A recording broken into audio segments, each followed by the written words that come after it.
Hey everyone, what's up, and welcome to the Evolve with Emily show. I'm your host, Emily Hayden, and today I have a very special guest with us. She is a health coach. She is a pro tagger on Ultimate Tag Fox. She is an athlete, and she is someone who I recently met, I would say within the last, 2 years or so from Gold's Gym. So she's someone that I personally know, and I'm beyond excited to bring her story to you guys today because I'm actually so inspired by her level of authenticity on her platform. I don't think that I really see that absolutely anywhere. And so I know that there's a lot from her journey and from her, the way that she presents herself on social media in a way that we can all learn from. So everyone, please join me in welcoming Laura Micetich. You nailed it. Thank you. I was like leading up, I was like, you've got this. Say her last name correctly. My middle school teachers were always so stressed when my name would come up on roll. So Good. Laura, thank you so much for your time today. Thank you for having me. Of course. So, okay. For people that don't know who you are yet, can you give them a little insight to where you grew up, where you're from, like your background a little bit into where you're at now? Sure. I am just a messy amalgamation of a lot of different identities. I think I'm Canadian, but I grew up in Tennessee. Okay, sorry. I didn't know that you were Canadian. You're like, get off the show. No, it makes so much sense. Actually, oh my gosh. 3 of my 5 interviews today were Canadian. Yeah, because you had Laura Lee as well, right? Yeah. She's like so Canadian. Oh my gosh. I just love my Canadians. Yeah. If you're watching, Canadians, I love you. You guys are great. You're anyways. Sorry. So Canadian, Tennessee. Yeah. So a lot of different, like just that diaspora of being from different places and not necessarily knowing where you fit in always kind of translated. And then I grew up and I decided I wanted to move back to Canada. I went to college in Canada. I loved it. And then I ended up getting a teaching degree and wanting to work with kids in Tennessee. So I've kind of just been all over the place. And throughout that whole experience, I have been in LA every second that I had a chance, every summer, in between semesters, all that stuff. I was working behind the camera for film sets and production design. So kind of all over the place with who I am. That's really dope. When did you finally move to LA? I moved to LA. Well, I moved to LA probably 3 years ago, but I kept going back for teaching. So my semesters would start, I'd go back. But then I officially moved in 2018. I had a tummy tuck and I was like, fuck it, we're moving. Yeah, I love it. Okay, so talk to me about your fitness journey then and what led up to you having a tummy tuck. Yeah, so I grew up in like a really healthy, like loving family, and I just always struggled with my weight. I was a chubby little kid. I was playing all the sports and I was like captain of this and captain of that, but if you made me do cardio, I was going to hide in a shed. That's a real thing. No running team. No running team, but definitely like soccer, sports that would entail running. Oh, okay.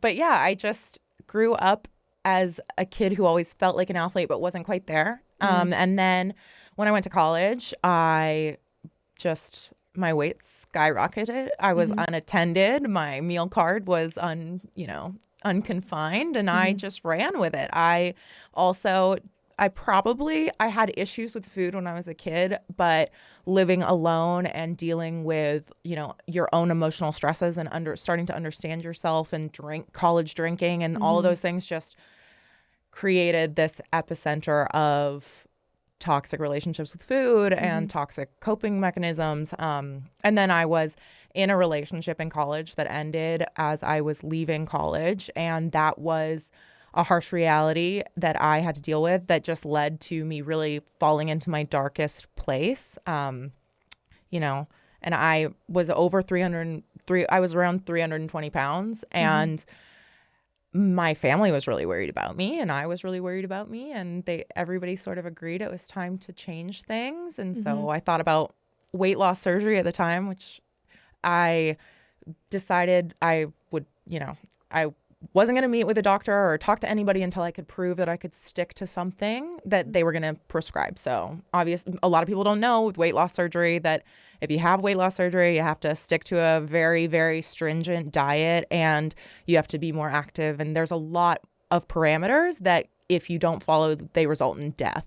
Wow, so really? Unlike when you're chubby and someone says go on a diet, the people that have weight loss surgery, their restrictions are a lot more defined and they're a lot more dangerous. So when I started to sort of adopt those to see if I could keep up with them, I just fell in love with it. I started going to the gym. And from there, I just dropped 120 or 130 pounds at the time and was so in love with weightlifting and bodybuilding that I just wanted to do it all myself. I think I just fell in love with the whole thing. Wow, that's incredible.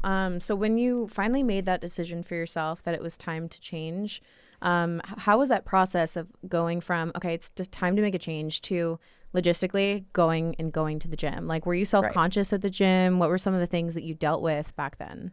Well, I think one of the most crushing things about trying to get healthy is that all you can imagine is like the Barbie doll version of you that you're going to be at the end of this, right? So you're like, if I get started, I'm going to look like this, I'm going to be like this. And all you can think about is rushing that process. You can only think about like, how long is this going to really take? I don't look like her yet, is really all you always hear. Wow. And I think when I broke down the idea into, when I was thinking about weight loss surgery, it made me slow down. It made me think about like, can I actually just show up every day?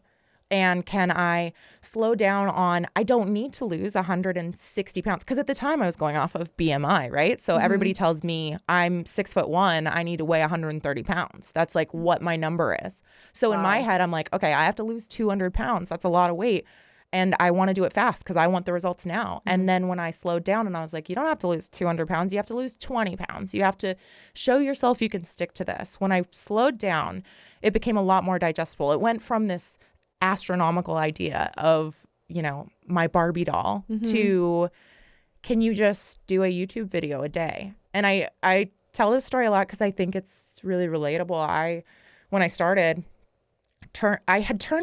we've turned on the video a million times, right? Like, what when video?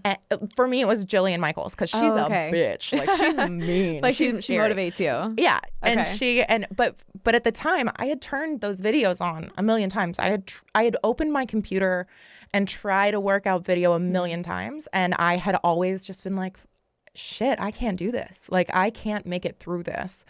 And I needed to make it through the video to feel like I had succeeded, right? Like, that was the whole thing. You need to see the end to feel like you're succeeding. And for the first time in my life, I just pressed play and got tired and slumped to the floor and was sweaty. And it was like 2 minutes in. I'm not even exaggerating. Yeah. 2 minutes. Dying on the floor, right? My dog is like worried I'm having a heart attack. Like, it's a whole scene. But I sort of took about probably 20 minutes sitting there. And I was like, you're never going to be able to do this. Like, what the hell? You suck. You are a piece of, like, all the things that we really do say. You're a piece of trash. You don't deserve this. Everybody else can do this and you can't do this. What's wrong with you? And then I realized I wasn't tired anymore. Like, for the first time ever, I was sitting there and I was like, you're not tired anymore. Just get back up and just keep going. So I pressed play, and that was it. That was like the first time it clicked to me that I didn't fail there. I just paused. Oh my gosh. What you just said is like life-changing for people, because right now you're talking about health and a fitness journey. You're talking about losing weight, but this could literally be anything in life. Like, think about people in life and they're going after these things, trying to achieve a ideal relationship, an ideal business, and they're getting destroyed by this thing that feels like a failure, or it feels like a loss. In reality, it may just be a pause. It may just be a not yet. And if they'll just press play again, they'll left foot, right foot it. I always say, like, look down, say left foot, right foot. Was that really that bad? No, let me do it one more time. Even if it's something as simple as like you're doing cardio and it sucks, like, tell yourself left foot, right foot. Okay, I can do that one more time. I've done that for an entire run before, a 5-mile run that I never wanted to go on, you know? And I was able to finish my run that way by literally left foot, right foot. One foot in front of the chicken. That's it. Yeah. Like, that's the key. So, man, that's so powerful. I hope people just soak in what you just said. So, okay, so you pressed play. I pressed play, I stood back up, and I did another 2 minutes. Like, it wasn't magic. I didn't suddenly make it through the video. I just kept pressing pause and then resting. That's huge. And I think so many people, even if they're just taking on this fitness journey, they don't realize it's okay to pause.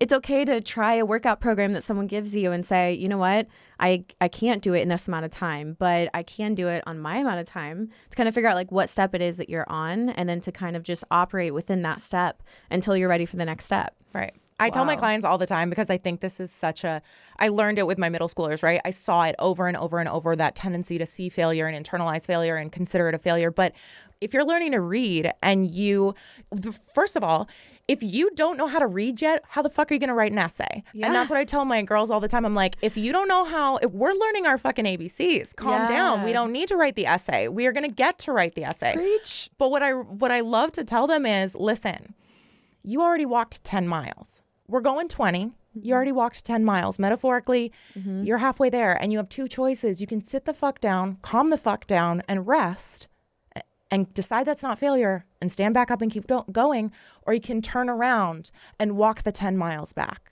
Because that's what you're doing every time you're every time you're going to a workout or missing a workout and deciding somehow you failed and you have to start the whole process over, you're turning around. You're using all the energy you would have used to move forward to move backwards. Wow. So like instead of going from mile 10 to mile 11 and taking a break, you're mile 10 to mile 7. Exactly. That's crazy.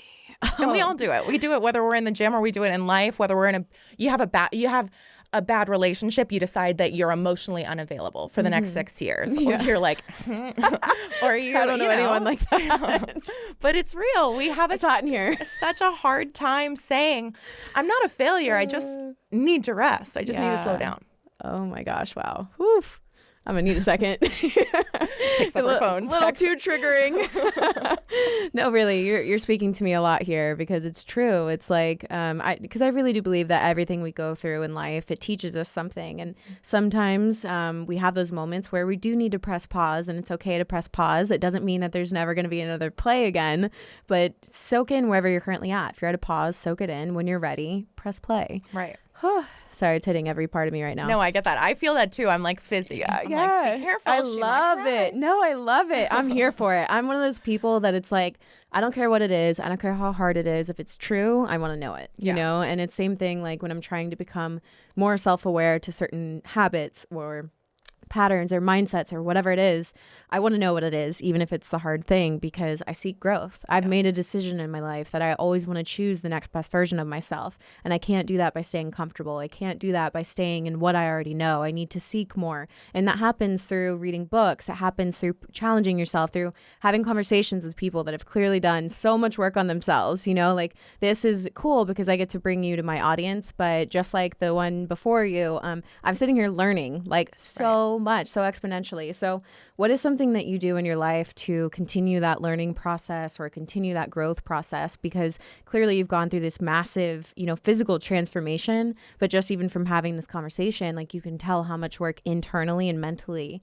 that you've done as well. So what is something that you continue to do to make sure that you stay like sharp mentally and you stay on that growth path? I think one of the most aggressive versions of self-work that I have had to do is I now coach women who I was. Wow. So I stare at the same excuses day after day. And I tell my girls all the time, it's like, I know what it's like to go to that Christmas party and hold your breath and just look at everything that you want to eat and everything that tells you you're a failure and know I can make it through this. I'm on track. I want to stick to it. And I know what that feels like. When I talk about it, I get shivers. I've been there.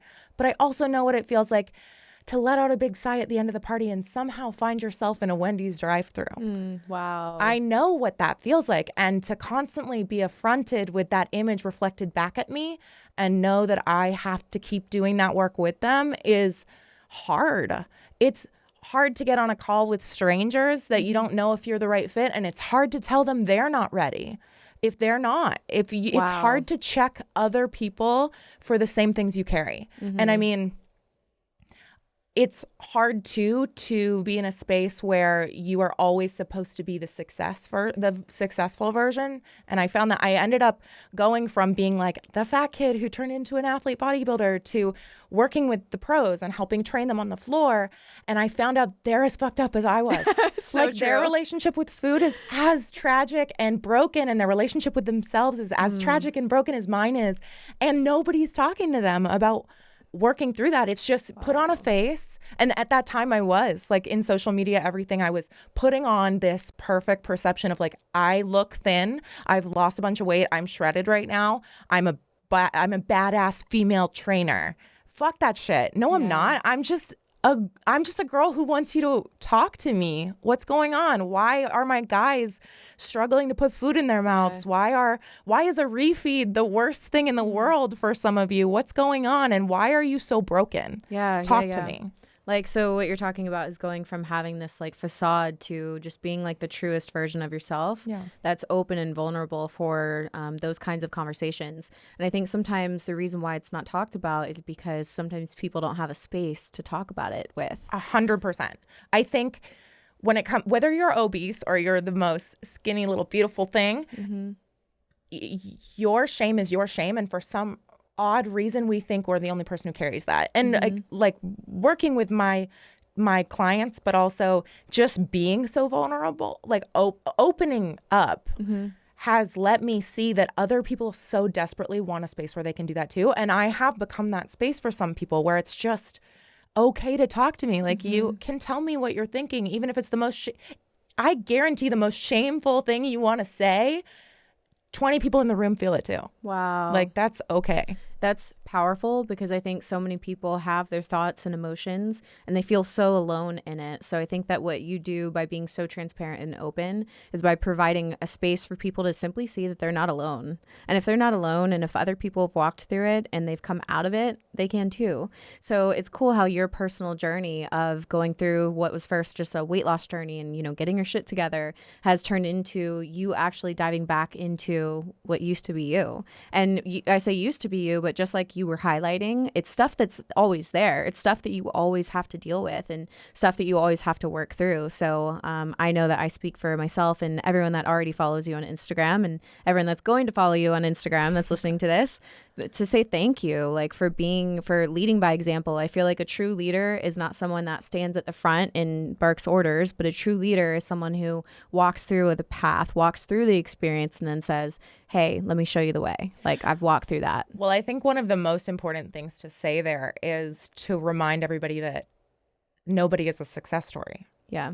Like you're saying, like you walked through it. I'm still fucking walking through it, people. Like the only difference is now I will talk to you about it because when I was heavy, I was the most guarded I've ever been in my life. My walls were completely up. Anything that you asked me, it was like I had armor on all the time. I wore a face full of makeup because I didn't want anyone to come too close to me and think I wasn't beautiful. I everything was coordinated and my clothes were on point and everything was expensive and I was on it and I was alone. Like I was so lonely. And when I stopped caring, like took the face of makeup off and took the, walls down, yes, I am far more open than I was, but I am also not done. I am not at a place where I can talk about everything.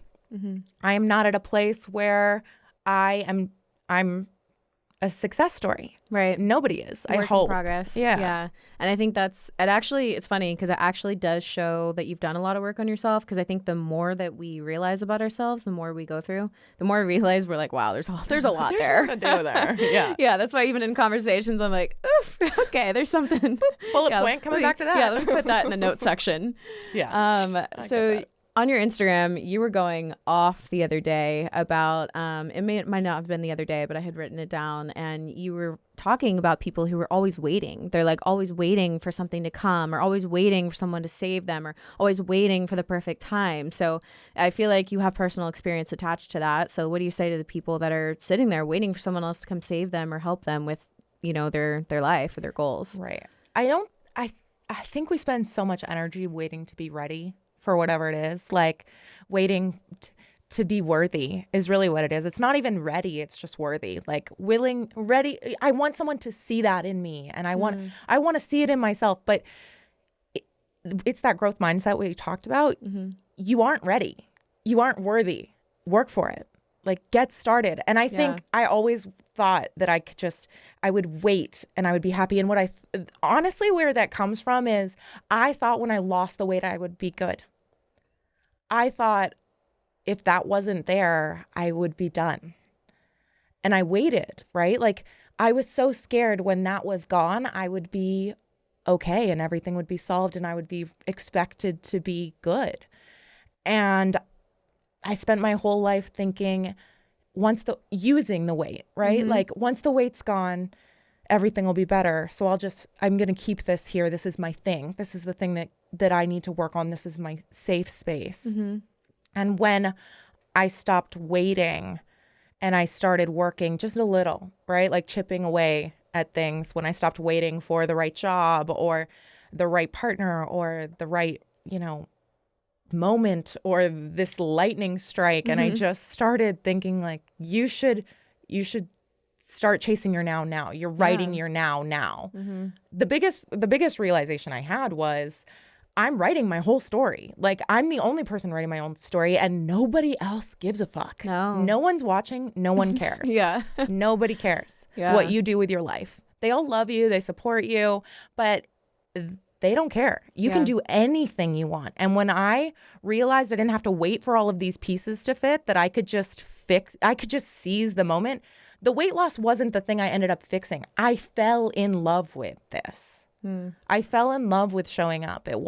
It stopped being like, how much more weight do I need to lose? And it started being something I loved to do. Like a new part of your life. Yeah. And I stopped waiting for, if I was still waiting to be 130 pounds like the BMI, I'd be screwed. Right. Right. Wow, that's actually so important because I feel like a lot of people think they'll be happy when they achieve their goal. They'll be happy when they have the right relationship, the right business, the weight loss, the whatever. When you don't realize if you don't deal with the stuff that's inside right now as you're going throughout your journey, you're not going to be happy when you achieve that ultimate thing. 100%. Yeah. What do you think is like the biggest holdback that you see from your clients when getting started? Like what are some of the common like excuses that they have or reasons why maybe they're like, oh, I'm not ready to start yet, or what is that?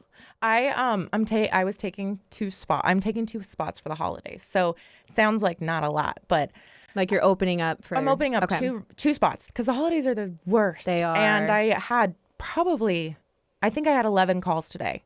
And I said no to all but one. Wow. But one of the girls that I said no to, or I said, I don't think it's the right time. She sort of let me know like, yeah, I agree. Financially, I don't know if I'm in the right spot, but also I want to get through the holidays and then I want to start and I want to like put my all into this. After the holidays. It's not even after the holidays. It's what the hell is put your all into anything. There's no right time. Everybody thinks that when they get started, it's magically all going to fall into place, right? They're going to be good at it. Yeah. I'm going to be good at macro counting. Life's not going to throw you left and right curveballs. Yeah. We're in a freaking we're in a pandemic. Like, what are you guys talking about? But hearing her say, I want to wait until after the holidays so I can put my all into it, I snapped on her. And I was just like, pause right there. That's the most toxic thing you said on this call. And you said a lot of toxic shit. But first of all, stop waiting. Stop waiting for, the crap to be done. Your whole life is crap. God, everybody's whole life is full of crap. And if we could do everything in a vacuum, we'd all be successful at everything. But the waiting is the problem. The thinking that when you sign up for something or you agree to something, you're magically going to be good at it. And if you're not good at it, it means you're a failure is a problem. You're not going to be good at it yet. That's, again, the reading thing. If I told a little kid that they were never going to be good at writing essays because they're struggling to read, like how dumb does that sound? I always make a joke. It's kind of like, when you teach a kid to ride a bike, you don't like punch the kid for not riding the bike on the first time, Unless you're the worst person ever. I mean, unless you're like an abusive parent. I don't know. Taking a turn. This might go left. But No, but really it's like you allow that teaching process. You allow the learning process. And so I think we have to be able to do that for ourselves as well. Allow ourselves the capacity to say, I tried this. I didn't get it quite right. Let me try something else again. What is the main approach that you take with your clients that have, I mean, I can only assume that you have clients who come to you, they have these like massive goals and they want to achieve them now. So like, what is the approach that you take with clients that come that do have that much longer term goal realistically, but in their head, they want it yesterday? Right. Well, I have 2 rules before I bring anybody on the team, which is number 1, you can sign up with me for 3 months, 6 months, I don't care. But if any part of you thinks you're going to be done with this in anything more than a year, if any part of you thinks you're going to be done in a year, I don't want you. You're not ready. If if you want something so badly that it is the most important thing to you and you have a time limit on it, you don't want it. Yeah. Like, that's not a thing. Mm-hmm. You don't want it. You just want it now. And that's Wow. not real. So that's the big rule, is you have to be able to look at me and tell me I would work at this forever if it worked. Wow. And I think that's, I mean, looking back, I would have given, if I knew that it would work, like, and you can ask anybody this. You can ask anybody when they want something badly enough. If it would work, if I could guarantee it, I could give you a contract and tell you 100% this will work. Everything will go right. You just have to do it. Wouldn't you do it? 1,000%. Yeah, anything, everything, anything blinking. you want, you would do it if you knew you couldn't fail. The harsh reality is you can't unless you stop, especially with fitness goals, but with anything. If you want to build your business, if you want to do any of those things, you go bankrupt 8 times. I don't give a fuck. Yeah. But keep showing up. If you want it, work for it. Even if it doesn't come to you easily, just keep going. Yeah. How do you, I love this because essentially you're talking about embracing, I hesitate to even say like failure because it's only failure if you quit, I think. But you're talking about embracing these moments that feel like failure, these moments that feel like you got off track again, or you messed up, or you're imperfect, or you're a human being. So how do you teach your clients to essentially like take those hits and keep going? Like when they come to you and they're like, hey, this weekend I messed up again, and they're like super down on themselves, they're about to quit. Like what is it that you tell them like to help get them back on track? I think so much of the way that I relate to my girls, number 1 is personal experience. Number 2 is working with bodybuilders. But number 3 is being a teacher. Yeah. So growth mindset for me is the most obvious way to learn, right? Anything I'm going to teach my kids, they are going to be bad at. And then they're going to be okay at it. And then they're going to be bad again. And then they're going to be good. And I don't care. Yeah. I do not. You will never receive shame from me if you keep trying. Yes. Amen. And so I think the most important part of any journey is recognizing that you don't deserve to be good at this yet. Damn. That's a dose of reality right there. Yeah. Like work for it. Yeah. Not just work for it, but what makes you so special that you don't have to keep struggling? This is the problem, is we put up these walls where we keep things a secret, right? Like, oh, I have an eating disorder. I have multiple eating disorders. When I got my thinnest, I relapsed into bulimia. I don't care. Wow. If we keep telling people that we are perfect, they keep thinking if they're not, they failed. It's our fault. Wow. It's the way we raise our kids. It's the way we speak on our platforms. If all they see is perfect and I don't show any chinks in my armor, then I've done a huge disservice to everybody I'm speaking to, because I'm not there. And you don't have to be. What makes you, the only reason they think they have to be perfect is that everybody around them says they're perfect. God, that's so true. And never shows their blemishes, never shows the mess up, never shows the hard mental days. Something that you do beautifully on your platform is you show like the realist and the raw that I think I've ever seen. What inspired you to start doing that? Because I think that there was, since I've known you, I feel like there was a shift.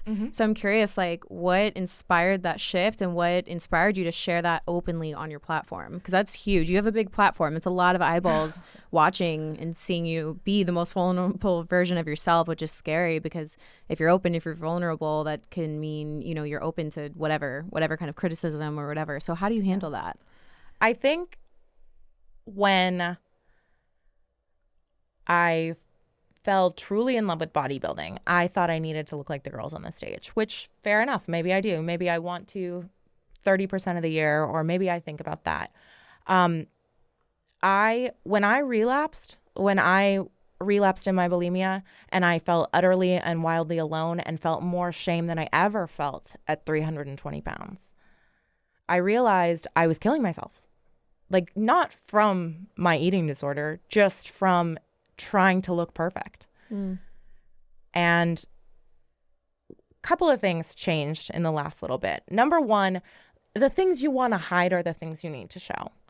I have so many videos on my phone from when I was before my loose skin surgery that are me pulling at my skin and trying to understand, where is this coming from? Why my body will always look bigger than people who were never overweight because I have loose skin all over my body. But I would never tell anybody that a year ago. A year ago, I would never have brought it up. And what I realized the other day, I think you're talking about the videos probably where I was pulling at my skin, is that something happens with time where you just stop feeling shame about things. It's not that they go away. You just stop feeling shame about things. And I realized that something that was the darkest thing in my world, right? Like these videos that I had secretly taken and I had internalized all of this doubt. I just didn't feel shame about them anymore. It didn't mean I suddenly love my loose skin. Let's not lie about it. Like I still pull at that shit. I will openly talk about it. But I don't feel shame around that anymore. And what happened was I posted videos of pulling at my loose skin. And in the past I had done a little here, a little there. Yeah. And then I was like, I don't feel bad about anyone seeing this anymore. And I started pulling out more and more. And I realized that the more that I expose this, I kid you not, thousands of responses, thousands, like more than I've seen in a long time. Not more likes, not more follows, more responses, more women reaching out to me individually and saying, thank you. I've never seen somebody that I want to look like still look like me. Wow. If that makes sense. Like it wasn't like they've seen women who are overweight, who have lost weight. That's a normal thing. Everybody pulls at their skin. That gets you likes. Oh, gotcha. Right? They've seen women who look perfect on stage, who have paper thin skin. Right. That gets you likes. Right. They have not seen a woman who can look like she's in shape and still carry the same insecurities that they carry. Wow. And that was sort of when I realized I wasn't pulling at my loose skin for likes, and then I needed to show it. And the other thing that happened, not to embarrass him, is for the first time in my life, I ended up in a relationship with somebody who I didn't feel judged me for any of those things. I could put those out there and nobody was going to think less of me. When you start to kind of expect yourself to be unapologetically in love with you, other people do it too. Like other people are there for you in that space, and they don't judge you, and all the judgments you have about yourself, they just kind of fade away. Do you feel like your relationship helped your self-love? I do. I think I didn't know that. It's kind of weird because he's literally like sitting here. I didn't know that relationships could feel like that, where you were just cool. You were fine. The person thought you were fully fine. accepted for who you actually were. Yeah. Like I'm kind of in a phase of my life. I think what happened was I got to a phase of my life where I was unapologetically myself. Like I'm not sucking up to you. I'm not like pretending I'm somebody else. And I didn't date for a few years where I was just like, you know what? I have done the toxic. I have done the shape me, mold me. What do you need from me? Oh God. I'm in a hard pass on that. And I out loud, I made a commitment to myself. Like I will not do another relationship unless it's like one of those relationships where someone is so in love with you that you have to be with them. Like that's the kind of love. I'm not doing that version. I'm not doing this half-ass bullshit. I need to see if real love is what they're all talking about, or if it's all bullshit. And if it's all bullshit, I don't want it anyway. So I'm just gonna pass. And if it's real, then I guess I gotta do it. And then I accidentally got one. I love that. I accidentally got one. Okay, so now that we're on this subject, can we talk about how you guys met? They both look at each other. Is this okay to talk about? Yeah, it's fine. We met at Gold. Do you remember Dominic from the front desk? Yes, I do. Dominic got a roommate who grew up in the same hometown as him. And they were little goofy guys. I think that Jake was leaving the gym with Dom and I scared the shit out of him. Shut up. I was on purpose? No, I didn't know him. I was just wildly loud in myself and like goofy. And he was like, oh no, I can't stand her. Oh, shut up. True. Look at him. He's like, yeah, she's going to be awful. Wait, that's amazing. Okay, so what switched? Clearly that wasn't the case. Yeah, I'm adorable. She's like, I'm irresistible. I didn't care. I didn't even know he didn't like me. But what happened was we ended up hanging out with time because Dom and I were really close friends. So we ended up hanging out. And then to piss Dominic off one night at dinner, Jake and I we were like, should we just make out in front of him to piss him off? Like, because I like a wasn't joke. dating. Like, that's not a thing. And Yeah, then we yeah. were just like, what are the... And we did. And then it just sort of... And then you're like, wait, oops, what is crap. this? Yeah. Crap. Wait. Yeah. Wait, that's awesome. Oh, I did their podcast first. I did their podcast, and it was like, there was a little chemistry, and then that was it. It was all And she yeah, wrote. and then you're like, haha, we should kiss. Haha, do you want to kiss? Gotcha. Yeah. Sucks to be you. You're stuck. Yeah. Oh my God. That's amazing. Not to say this is perfect and it's going to end in marriage and we'll be Of together the rest of our lives, Of but course. having people be okay with you is a big deal. It's huge. Like, not having to be anyone but yourself is the most... I don't know if it comes with age and I just equated it to self-growth. I don't know what happens, but you really just are like, actually, this is me. Take it or leave it. And Totally. people will just take it. Yeah, I mean, I feel like it definitely comes with like age and maturity and experience. And also, like, for those of us that have tried all the other ways, you're just like, that's all exhausting and I'm done. Like, Yeah. I'm officially clock me out. I'm done with this. I don't want anything unless it's the real thing. Yeah. I find got it- too much work to do. Exactly. Dude, I find it so interesting how, like, I don't really think anything is too much of a coincidence in life. And I find it very interesting because you guys are the third couple today that I'm talking to that have just like this like awesome teamwork, you're completely yourself type of love. And it's giving me a little hope. So Aw. thank you guys. Hold out. I'm not kidding. Yeah, no, I definitely am. The rest are garbage, though. I agree. Not everyone. I've met some really great people in my life. I digress. So not to get too off track here, you've done some really incredible things like on TV, some fun, dynamic things. Tell me a little bit about that, about the opportunities that you've had and the shows that you've done and what that was like. Well, I don't really think anything happens by accident either. The last few years have been weird for me. They've been fun, and I've kind of just said yes to everything. So any opportunity that falls in my lap, I'm going to take. I was working as a bodybuilding trainer, and I had relapsed in my eating disorder. And showing up to work every day had become harder and harder because my coach was also my boss. Right. Right. So I was constantly showing up and having binge eaten or thrown up or not done anything, but just felt an atrocious amount of shame that my body wasn't keeping up to snuff with what it should have been. So I was supposed to go into work, and I opened my Facebook, which who the fuck does that? Yeah, I don't know. Right? I don't use I Facebook opened my anymore. Facebook, and there was a message from this stranger with like 100 friends. And I was like, okay, whatever. Open the message, and it's this woman, and she's like, hey, we're casting for this TV show. I know this is like an off chance. The casting or the interview is in like 20 minutes. If you can make it. It's LA. What? First of all, I can't make it. Yeah. Second of all, who are you? There's no way to fact check this. I'm really just taking a chance. I did not want to go to work. I didn't want to go to work that day. There was nothing that was going to make me want to go to work. So I messaged her back, and I was like, yeah, send me the details. Oh, fuck it. Maybe I die. Maybe I live. I don't care. Oh my God. So I show up in the middle of central LA, and I'm like, this seems weird. Yeah, that's a little shady. Yeah, and I don't know if I suggest this. It's like an abandoned warehouse, and I'm Okay. trying to find the entrance, and it's not happening. I start like pinning my friends. I'm like, this is where I am. Okay, so right, okay. like I'm taking precautions. But still goes into the empty Yeah, warehouse. still, yeah. So I walk in, and I'm like, this is freaking weird. I walk in. It is a huge warehouse, like the size of a Big Lots, and they have a giant obstacle course, like not like Ninja Warrior, like the weirdest, well, like Ultimate Tag. They have this, but it's not like Ultimate Tag. It's made out of wood. There are nails sticking everywhere, and it's a bunch of grown people in little pads and helmets running into each other and doing crazy flips and insane movements. And I'm thinking like, what is going on here? Like, are these people on drugs? Right. And I go in, and they hand me a football helmet, and they're like, have you ever done anything like this?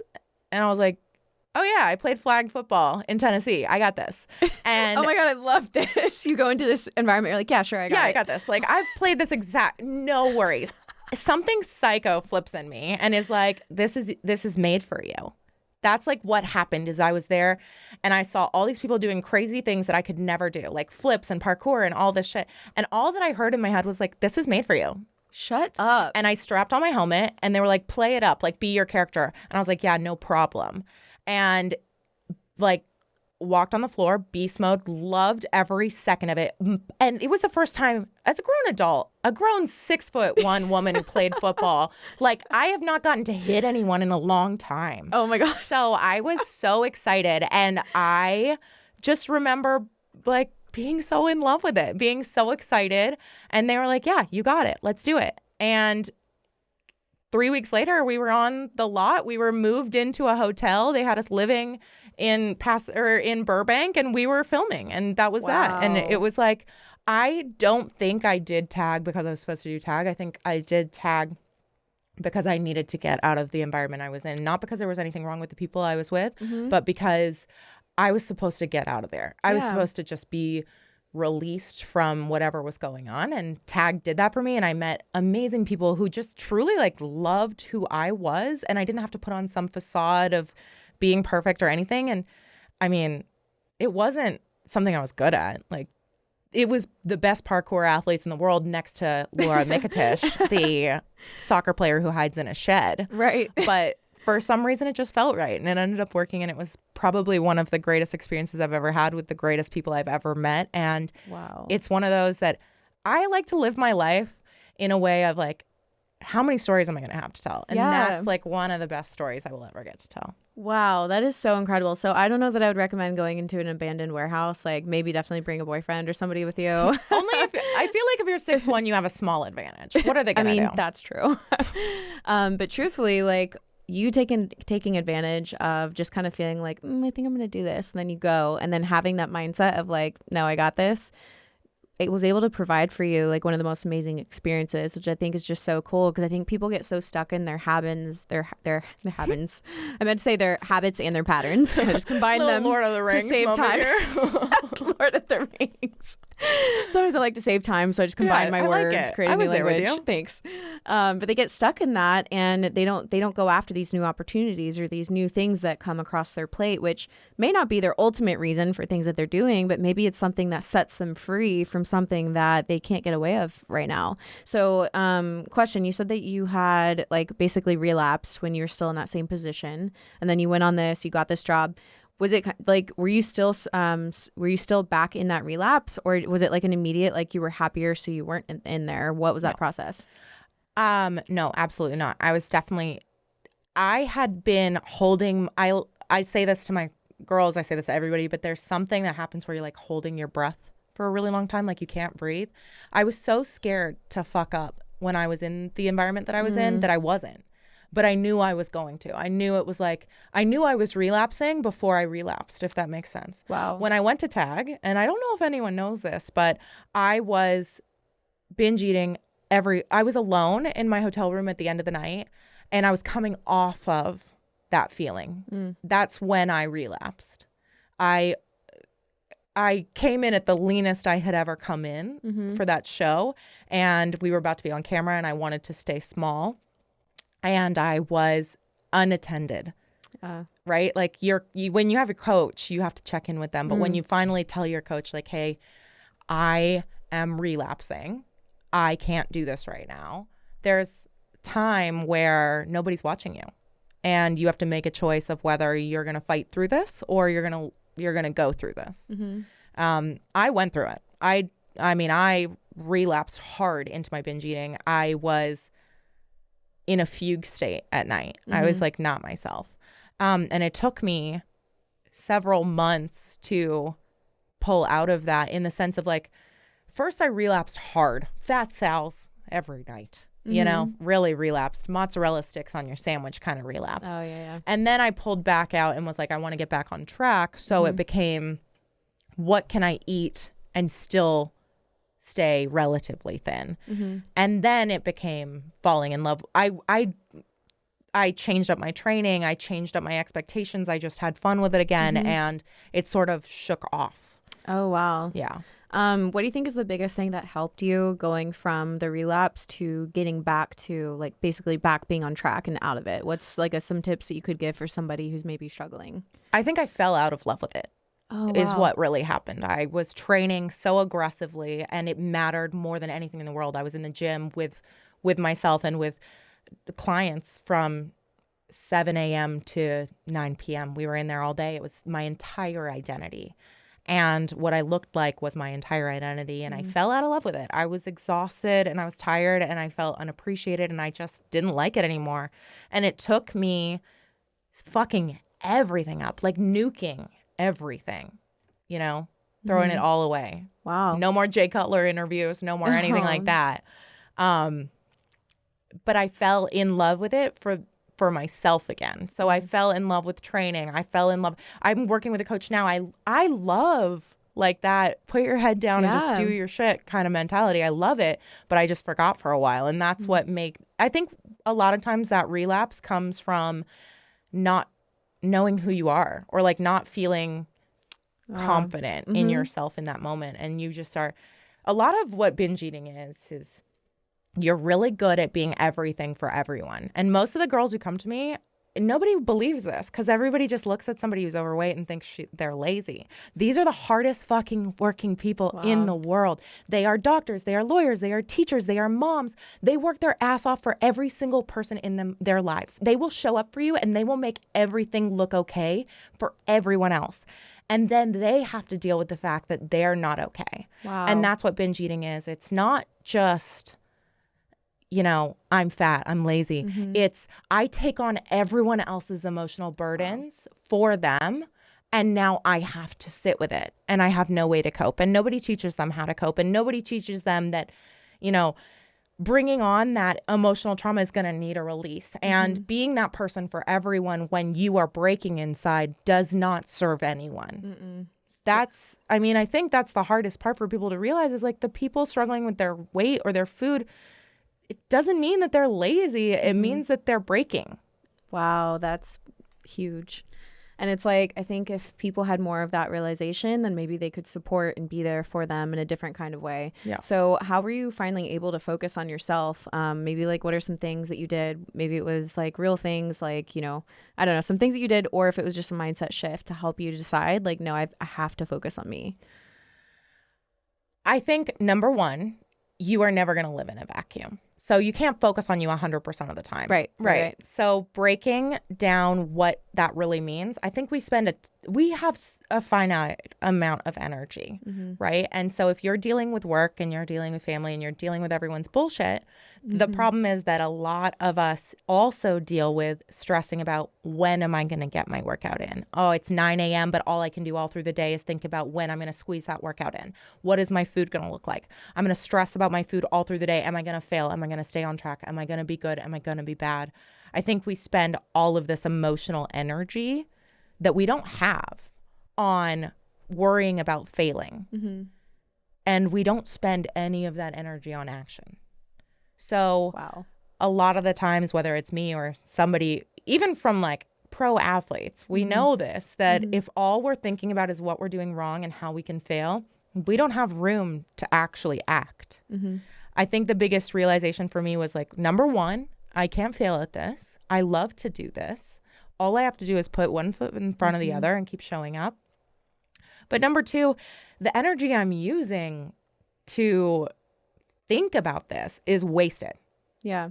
I think with this, like, we spend a lot of time on self-help and self-growth and all of these things and psychoanalyzing ourselves and churning the like butter of who we are, right? Like information overload. Yeah. But how much of that time is really spent on action? Yeah, and applying what you learn. Yeah. It's one thing to like read books or listen to podcasts. It's another thing to say, okay, so I listened to a podcast on, you know, talking about maybe it's binge eating or whatever. How am I applying that to my situation in order to help me? And I think I agree with you. I think people lack that step of applying. The application is so important because if you just sit there and consume information all day long, it's not going to do any good for you. You're just going to in one ear out the other. And then it's like you're moving from stimulation to stimulation, never actually growing. Right. Yeah. I think and that's with huge. fitness, the thing that is hard to understand is you probably spent your whole life feeling like this is a burden you carry and you struggle with every single day and you think about it all the time. It takes 20 minutes to do a fucking workout. Stop. It takes 20 minutes. Yeah. You spent 9 hours today thinking about when you were going to get that workout and it took 20 minutes. So if I spent the whole day worrying about it, here's my deal. Act or don't stress about it. If you're not going to do anything, get over it. Yeah. Like, keep it moving. I love it. But it takes 20 minutes. I feel like we're getting such a good dose of what it would be like to work with you. I'm one of those people that I thrive off of like brutal honesty. I love brutal honesty because I think it promotes the most amount of growth. It promotes the best in me. It doesn't always feel good, but I think that's exactly what people need in order to actually create a change in their life. They don't need somebody that's going to like tell them all the nice things and present things all nice. They need someone that's going to be like you. It's going to say it how it is, say it how it's, you know, the real way. I feel like I'm getting that from you too, that it's like, but it's not just, I'm going to fucking throw this in your face. It's, I have the empathy, like we have the empathy to understand that this is hard. Mm-hmm. I think that's what happens. We almost like, we trivialize the information that we're throwing at people and make them feel small. Right. But it's like, no, this is fucking hard. Yeah. I feel that. I know what you're feeling. Doesn't matter. Do it. Yeah. Do the hard thing anyways. Get to work. Yeah. That's beautiful. Well, as we are wrapping up here, if someone wants to work with you for coaching or grab one of those spots, I'm not sure exactly when this will air, if it's right before or right after the new year, but if they want to grab one of those spots or contact you, where should they go? It's a little tricky. I make it really hard on you guys because I constantly change my bio and my websites and all that stuff. Okay. But the best thing to do is just click the, if you want to, you can click the email button in my bio and just send me a message asking for my Calendly link. That's really the easiest way. You're going to have to go through, you have to jump through a bunch of hoops before I bring you on. You got to get on a call with me. I got to see, like I said, I say no to a lot of people. Mm-hmm. But if you think you're ready, if nothing will stop you anyway and you don't really need me, message me. I love that. Because, I mean, yeah. You're going to figure out a way to do it, whether you find me or not. Yeah. So let me help you. I love it. Laura, thank you so much for being on today's show. I feel like you just shared so much that people are going to be able to learn from. So I appreciate your time so much on a Friday night. Thank you for having me. This has been a really good chat. I'm glad we waited till we turned the podcast on. I know. Same. We were talking so much before that I was like, shush, please don't. This is gold. Please bring it out on the show. So guys, do me a favor. If you felt like this podcast was valuable in any way, please tag myself. Also tag Laura. Her Instagram, all of her websites, anything related to her is going to be linked down below. So if you guys want to know more, make sure to do that. Make sure to reach out to her and actually DM her, because you never know. Your DM may hit on a day when, you know, maybe she's having a hard day or something, and your DM comes through and really like lights her day up. So if you guys want to kind of be a part of this energy exchange, if you felt like you got something, I just ask you to also give something. Thank you guys so much for listening. Make sure to rate and review the podcast on your way out, and I will see you guys in the next episode.